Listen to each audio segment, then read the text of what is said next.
Hi, thank you for joining us here at Tax Talk UK, where we talk about all things tax and other aspects of being self-employed and running your small business.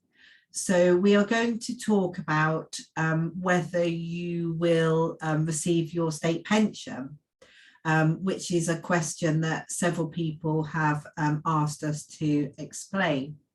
And before I talk about that, if I could please ask you to take a moment to subscribe to our YouTube channel. That way you can easily refer back to this information if you need to, as well as being able to access other information that we have available on a whole wide range of topics to do with tax and running your small business.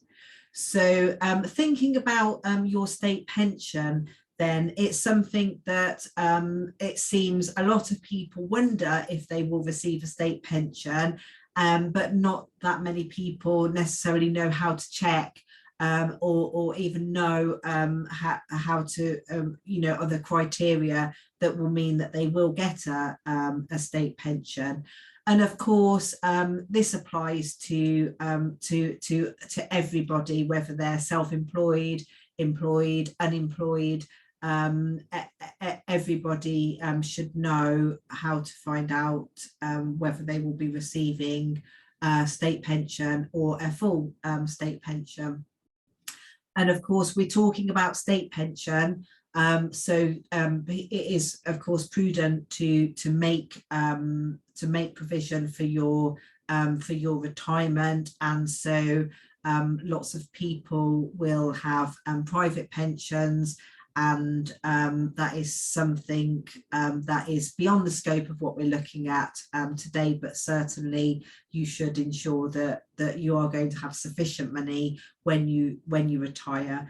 But going back specifically to the state pension, then in simple terms, your state pension entitlement comes from paying into the national insurance system, or in some scenarios receiving credits. So when you pay a full year's national insurance contributions into the National Insurance Fund, we refer to that as a qualifying year. So you've paid a full year into the National Insurance Fund and you've got a qualifying year, a tick in the box for that year. Now, there are some circumstances where you may not be actually paying national insurance, but you will receive a credit, so you still get the tick in the box, the qualifying year, the same as if you had. And that is generally if you've been caring for somebody or a parent of children under a certain age. So this can, of course, get a little bit confusing if you've had a diverse working history, a little bit of employment, had some sort of time out for one reason or another, maybe done some self-employment.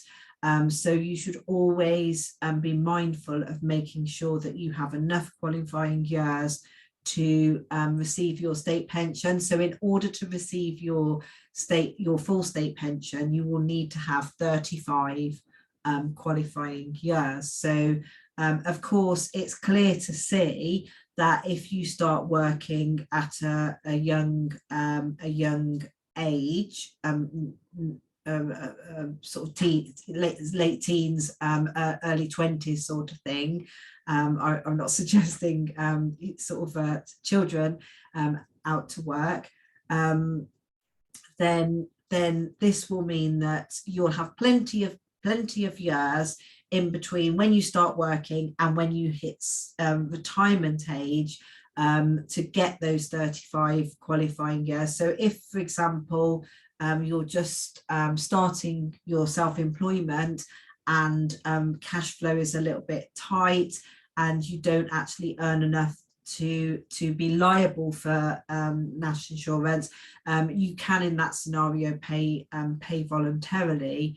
but you wouldn't necessarily need to worry. It would be okay to miss a year or two.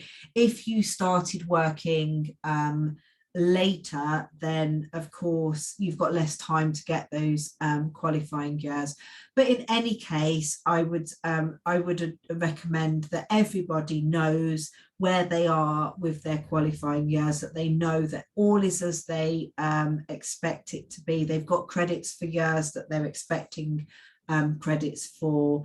And there's a couple of different ways that you can do this. You can apply to the Department of Work and Pensions for a state pension forecast, and that will tell you at this point in time how many qualifying years and what your state pension is expected to be. But you can also access your national insurance record through your personal tax account. So if you log into your personal tax account, you can see there quite clearly. It'll have each year in turn, and it will give you the information as to whether that is a qualifying year, whether you paid full national insurance or received a credit for that year, if there's a gap, and how many years you have in total, and how many years are left before your retirement age. So that will help you if you've had gaps in your national insurance record, to identify how crucial and whether you need to actually be looking to make voluntary contributions to make up some gaps if you've perhaps run out of time and there aren't enough years left for you to get enough to receive your full state pension.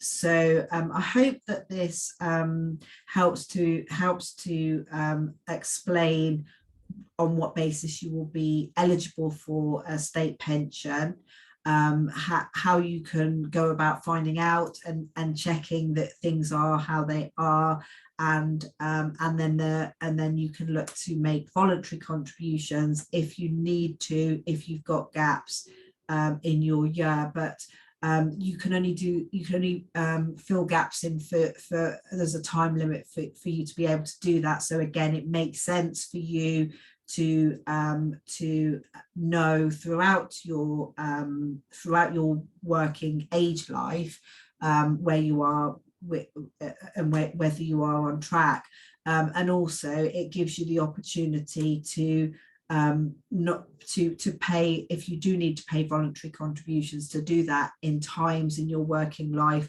where you can afford to, if you decide to end your working career earlier than planned, and you haven't got sufficient qualifying years and you have to pay voluntarily. It could be that you've not got any spare years, and then you could be in a situation where you're having to pay those contributions at a time where money's difficult for you. So again, always know where you are and if you're on track to get your full state pension.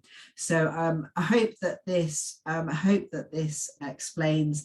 And of course, if you are uncertain or worried about when you retire and your pensions, then you should definitely take advice from an independent financial advisor who specialises in pensions. And as we always say, if you are seeking external independent advice, then please make sure that the person you're seeking that advice from is qualified to give the advice that you're asking them for. So thank you very much for watching. As I mentioned earlier, please do take a moment to subscribe to our YouTube channel, and have a good day. Thank you. Goodbye.